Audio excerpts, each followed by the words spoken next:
Ευχαριστούμε πάρα πολύ, Τάκη, που είσαι μαζί μας. Είναι δεύτερη ή τρίτη χρονιά που έρχεσαι, δεύτερη χρονιά. Θέλω να σας πω πριν ξεκινήσει ότι ψάχνει απόφοιτους των τμήματων μας για να κάνει όμορφα πράγματα. Ίσως θα μας τα πεις και εσύ. Σε ακούμε για την ομιλία που έχεις ετοιμάσει. Ευχαριστώ πολύ. Για να έχω και μια μικρή γέφυρα με αυτά που έλεγε ο Δημήτρης προηγουμένως, ο CEO μας, ο Κώστας ο Φλόγος, λέει ότι υπάρχουν δύο είδων προγραμματιστές. Αυτοί που τους αρέσει να γράφουν κώδικα και αυτοί που τους αρέσει να γράφουν επιταγές.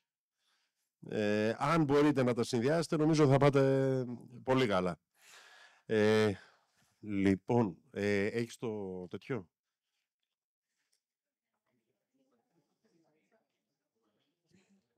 Λοιπόν, μοιάζει να κάνουμε την ίδια ομιλία στη συνέχεια. Συγγνώμη για τα ελληνοαγγλικά, αλλά αυτή είναι η γλώσσα του IT, ευτυχώς ή δυστυχώς.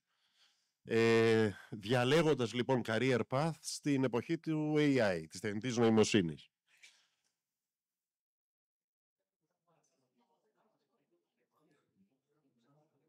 Ας περιμένουμε 30 δευτερόλεπτα, υπάρχει λόγος γι' αυτό.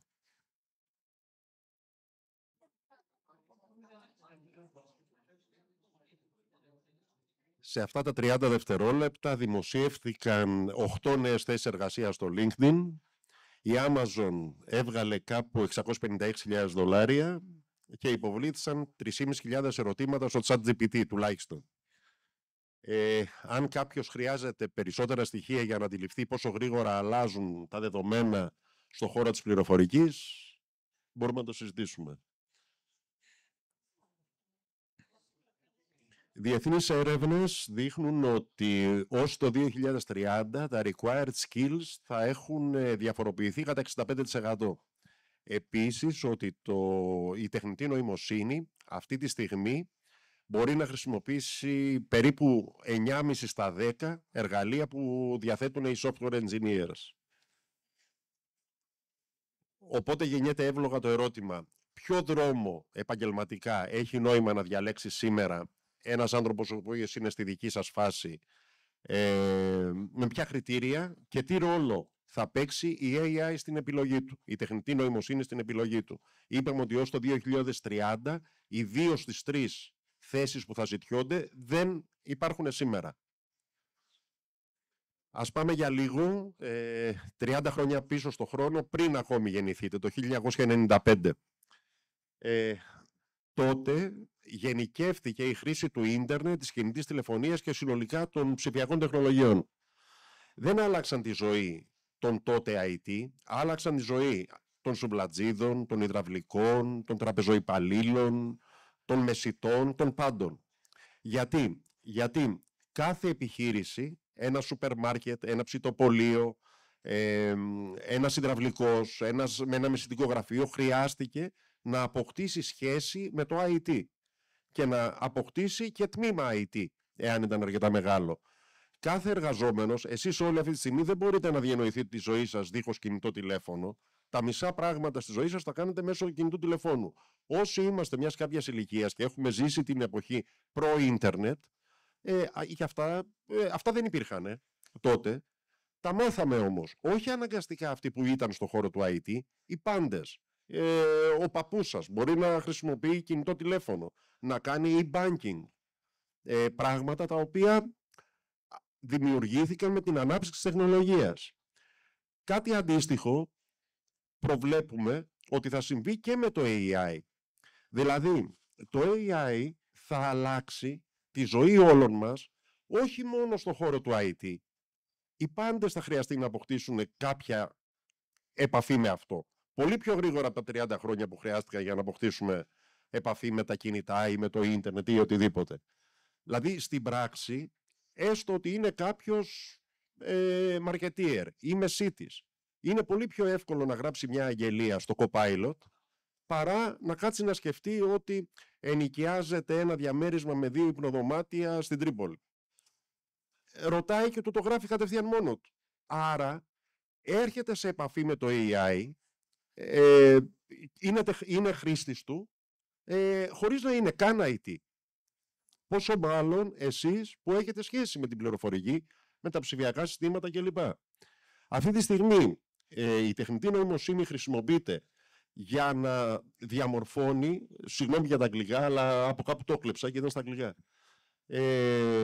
για να διαμορφώνει operations, για να ενισχύει, να κάνει καλύτερες τις επαφές με τον πελάτη και να σου δίνει τη δυνατότητα να έχεις data-driven decisions, δηλαδή αποφάσεις βασισμένες σε στοιχεία. Αυτή τη στιγμή νομίζω και ο Δημήτρης το είπε προηγουμένως για το πόσο χρησιμοποιείται η τεχνητή νοημοσύνη στη διάγνωση, για supply chains, για οτιδήποτε. Δηλαδή αυτό που έλεγα προηγουμένως, τόσο σε δουλειές γραφείου όσο και σε αυτές που στην Αμερική αποκαλούν blue collar δουλειές, η τεχνητή νοημοσύνη διαμορφώνει ένα εντελώς διαφορετικό τοπίο. Αυτή τη στιγμή, marketing professionals, δηλαδή το performance marketing, αλλάζει εντελώς με τη χρήση της τεχνητής νοημοσύνης. Δηλαδή, κάποτε έβαζε ο άλλος, ξέρω εγώ, μία διαφήμιση σε μια εφημερίδα και έλεγε αυτό είναι το καινούριο μας απορρυπαντικό. Και ήλπιζε ότι θα το δούνε αυτοί οι άνθρωποι οι οποίοι θα ήθελαν να αγοράσουν ένα καινούριο απορρυπαντικό. Τώρα, ουσιαστικά το digital marketing τι είναι? Δεν έχει τόσο σημασία το μήνυμα. Αν θα έχεις έξυπνο σλόγγαν, αν θα έχεις φάνταστο εικαστικό ή οτιδήποτε, αρκεί να πετύχεις το σωστό κοινό και να στείλεις σε αυτούς που εκείνη τη στιγμή χρειάζονται να αγοράσουν ένα απορρυπαντικό.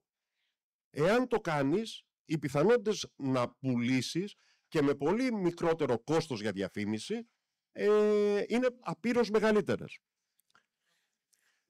Αυτό, όλα όσα είπαμε προηγουμένως, δημιουργούν την ανάγκη για δύο έννοιες τις οποίες ενδεχομένως ακούτε συχνά. Είναι upskilling και reskilling. Reskilling τι σημαίνει? Ότι δεν έχω καμία σχέση με IT ή με τεχνητή νοημοσύνη και το μαθαίνω από την αρχή. Είτε μπαίνοντας στο ChatGPT, είτε στο Perplexity, είτε στο Copilot, είτε οπουδήποτε. Και ξαφνικά αποκτάω, ανοίγεται μπροστά μου ένας εντελώς καινούριος κόσμος. Το upskilling σημαίνει ότι έχω κάποια βασικά skills, αλλά τα εξελίσσω, τα αναβαθμίζω, τα προχωρώ χρησιμοποιώντας εργαλεία AI. Αν θέλαμε να διαλέξουμε, επειδή νομίζω κάτι τέτοιο περιμένετε να ακούσετε, ποιες είναι οι ειδικότητες εκείνες, οι κατευθύνσεις εκείνες που θα έχουν περισσότερη ζήτηση μετά από 4, 5, 10 χρόνια κλπ. Με τα σημερινά δεδομένα και με την εμπειρία που εμείς έχουμε αυτή τη στιγμή από την αγορά, είναι αυτά. Δηλαδή, ML, Machine Learning, Python Engineering, Data Strategy και Engineering, αξιοποίηση δηλαδή των data, Cloud Computing. Πολλά από τα εργαλεία του AI είναι αυτή τη στιγμή στο cloud, είτε στο AWS, ite στο Azure, είτε στις Google, οτιδήποτε. Είναι σημαντικό να γνωρίζεις πώς επικοινωνούν όλα αυτά. Cyber security. Εννοείται ότι διαμορφώνεται ένα εντελώς καινούριο τοπίο και εντελώς ένα καινούριο πλέγμα απαιτήσεων σε cyber security εξαιτίας και λόγω των AI tools. Διάβαζα χθες συγκεκριμένα ένα άρθρο της FAZ, Frankfurter Allgemeine Zeitung, για το πόσο αλλάζει τον πόλεμο το AI. Δηλαδή ο πόλεμος στην Ουκρανία εξαρτάται σε μεγάλο βαθμό και η ως τώρα εξέλιξή του και από εδώ και πέρα έκβασή του από το πόσο καλά θα χρησιμοποιηθούν τα εργαλεία τεχνητής νοημοσύνης. Δηλαδή πρώτα ήθελες, κανόνια, ανθρώπους, tanks κλπ. Τώρα τη μισή δουλειά την κάνουν τα drones. Τα οποία drones λειτουργούν με AI και τα ίδια και τα αντίμετρά τους. Για να συνοψίσουμε όλα τα παραπάνω, καλύτερα γνώμη μου είναι αυτή, από το ποια ειδικότητα να διαλέξω, είναι πόσο εξοικειωμένος είμαι με τα AI tools. Δεν έχει νόημα να τρέχετε από πίσω. Κάθε εβδομάδα βγαίνει ένα καινούριο AI tool. Δεν προλαβαίνετε να το μάθετε. Αλλά απλώς βοηθάει να ξέρετε πού υπάρχει το καθένα και τι μπορεί να κάνει. Θα το βρείτε όταν θα το χρειαστείτε. Από εκεί και πέρα, μιλήσαμε για τα εργαλεία, αλλά υπάρχουν και κάποιες αξίες, κάποια χαρακτηριστικά του ανθρώπου που για μας παραμένουν αναντικατάστατα. Και αυτά είναι η δυνατότητα να επικοινωνήσει, να έχει κριτική σκέψη, να έχει αυτό που λέμε emotional intelligence, δηλαδή συναισθηματική νοημοσύνη, να έχει τη δυνατότητα διαχείρισης ανθρώπων, να έχει πνεύμα συνεργασίας, να έχει τη δυνατότητα να μαθαίνει. Δηλαδή, αν έπρεπε να πούμε τι μας διδάσκει η τεχνητή νοημοσύνη, είναι ότι θα πρέπει να μάθουμε να μαθαίνουμε. Και από εκεί και πέρα φυσικά και η ανταπόκριση, να καταλαβαίνεις τι γίνεται γύρω σου. Δεν είναι αυτονόητο. Οι περισσότεροι άνθρωποι δεν καταλαβαίνουν τι γίνεται γύρω τους. Γι' αυτό και γίνονται και τόσα ατυχήματα στους δρόμους, αλλά αυτό είναι μια άλλη κουβέντα. Για να συνοψίσουμε λίγο, θεωρούμε ότι το AI, η αναπλαστική, όπως την είπε προηγουμένως ο Δημήτρης, τεχνητή νοημοσύνη, δεν αναιρεί ορισμένα βασικά ζητούμενα και δεδομένα, όπως είναι η διάθεση να μαθαίνεις και να εξελίσσεσαι. Να έχεις αληθινά innovative thinking, δηλαδή να σκέφτεσαι κάτι, αυτό που κωδικά λέμε out of the box. Να νιώθεις υπεύθυνος, να είσαι υπεύθυνος των πράξεων σου, των λόγων σου, των επιλογών σου, να μην φοβάσαι να πεις ναι, εγώ το σκέφτηκα, εγώ το έκανα, εγώ το ανέλαβα. Να είσαι έντιμος, πρώτα απέναντι στον εαυτό σου και δεύτερον απέναντι στους άλλους. Και κάτι το οποίο στην πραγματική ζωή και στην επαγγελματική δραστηριότητα νομίζω θα το συναντήσετε, είναι ότι όλοι κρίνονται από τα αποτελέσματα. Ο ερασιτεχνικός αθλητισμός επιβραβεύει την προσπάθεια. Η πραγματική ζωή επιβραβεύει μόνο τα αποτελέσματα. Ποιοι είμαστε εμείς που τα λέμε?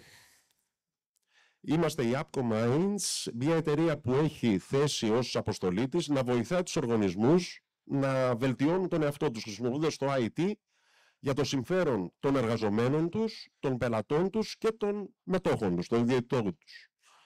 Έχουμε αυτή τη στιγμή παρουσία σε 3 χώρες, Ελλάδα, Κύπρο και Βέλγιο, περισσότερους από 240 εργαζομένους και 20 freelancers, κάποιους μεγάλους πελάτες όπως είναι οι 3 από τις 4 συστημικές τράπεζες στην Ελλάδα, οι 2 μεγαλύτερες τράπεζες στην Κύπρο, τα τελωνεία στο Βέλγιο, εταιρείες που όλοι γνωρίζετε. Έχουμε συστηματική και διαρκή παρουσία σε διεθνείς συνεργασίες και οργανισμούς και πιστεύουμε, για να συνοψίσουμε, ότι στην εποχή του AI κάποιες αξίες διατηρούν την αξία τους. Αυτό που λέγαμε προηγουμένως, ότι learning is a lifelong process, upskilling και reskilling είναι μια αναγκαιότητα, engagement is the key point, πόσο κομμάτι του εαυτού σας βάζετε στο κάθε τι που κάνετε, και ότι αν δεν ασχοληθείτε με αυτό, δεν πρόκειται ποτέ να το αποκτήσετε. Για να πω και αυτό που είπε και η κυρία Ραφτοπούλου, την οποία ευχαριστώ προηγουμένως, και για την πρόσκληση και για την ευκαιρία που μας έδωσε να μιλήσουμε και να γνωριστούμε κλπ.